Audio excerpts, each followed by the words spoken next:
UP से चुनाव लड़ेंगी प्रियंका गांधी, सीट की तलाश तेज। वाराणसी से पीएम मोदी के खिलाफ भी लड़ सकती हैं चुनाव। 2 और सीटों पर प्रियंका के लिए किया जा रहा है सर्वे।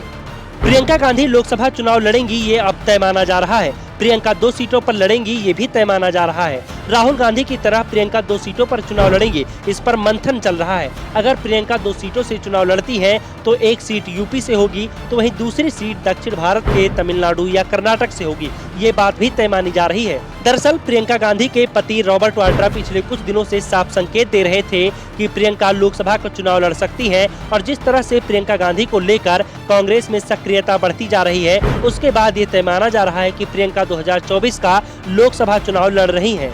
गांधी परिवार में इस बार सोनिया, राहुल और प्रियंका तीनों ही चुनाव लड़ेंगे, ये बात भी साफ हो गई है। राहुल गांधी अपनी पुरानी सीट अमेठी से चुनाव लड़ने की तैयारी कर रहे हैं, तो सोनिया गांधी के लिए रायबरेली में तैयारियां शुरू हो गई हैं। सीट की तलाश प्रियंका गांधी के लिए हो रही है, जिसमें सबसे ऊपर वाराणसी की सीट ही मानी जा रही है। कांग्रेस के अंदर चर्चा चल रही है कि प्रियंका अगर सीधे पीएम मोदी को चुनौती देती है, तो इसका फायदा पूरे यूपी में कांग्रेस को हो सकता है।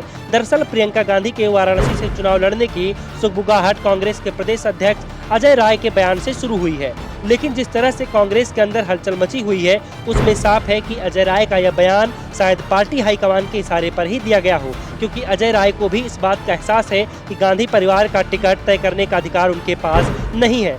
वाराणसी पर अगर बात नहीं बनती, तो 2 और सीटों की तलाश चल रही है। ये सीट तलाश भी ली गई है, जिनमें से एक प्रयागराज सीट है, तो दूसरी फूलपुर की। ये दोनों सीटों पर गांधी नेहरू परिवार का करीबी नाता रहा है। फूलपुर से तो जवाहरलाल नेहरू ही चुनाव लड़ते थे। ऐसे में अगर प्रियंका किसी भी सीट से चुनाव लड़ती है, तो वहां पर सपा भी कांग्रेस का समर्थन करेगी। सपा पहले ही ये बात स्वीकार कर चुकी है कि जिस सीट पर जो दल मजबूत होगा, वहां से उसे ही लड़ना चाहिए। और ये भी साफ है कि प्रियंका गांधी अगर चुनाव लड़ती है, तो उस सीट पर सपा अपना उम्मीदवार नहीं उतारेगी। प्रियंका वाराणसी, फूलपुर या फिर प्रयागराज में किसी एक सीट से चुनाव लड़ेंगी, ये साफ होता दिख रहा है। इसके अलावा प्रियंका के लिए दूसरी सीट दक्षिण भारत में तलाशी जा रही है। कर्नाटक और तमिलनाडु में कांग्रेस की राज्य कमेटी सक्रिय हो गई है। वैसे कहा जा रहा है कि प्रियंका गांधी कर्नाटक से चुनाव लड़ेंगी।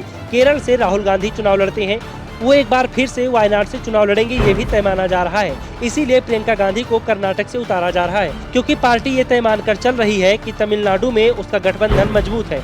इसीलिए तमिलनाडु में आसानी से इंडिया गठबंधन अधिकांश सीट जीत जाएगी। कर्नाटक में विधानसभा में तो कांग्रेस ने शानदार प्रदर्शन किया है, लेकिन इसे कायम रखना लोकसभा चुनाव में आसान नहीं है। इसीलिए प्रियंका गांधी यहां से चुनाव लड़ सकती हैं। प्रियंका से पहले सोनिया गांधी और इंदिरा गांधी भी कर्नाटक में चुनाव लड़ चुकी हैं। ऐसे में गांधी परिवार की तीसरी पीढ़ी यहां से आने वाली प्रियंका गांधी कर्नाटक से चुनाव लड़ सकती हैं। फिलहाल प्रियंका गांधी के चुनाव लड़ने की सुगबुगाहट के बाद यूपी कांग्रेस में भी उत्साह दिखाई दे रहा है।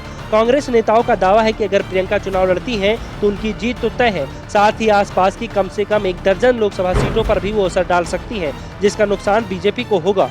वैसे बीजेपी की ओर से भी प्रियंका को ध्यान में रखते हुए अपनी तैयारी तेज कर दी है। इंतजार कांग्रेस ऐलान का है। Bureau report, the such India.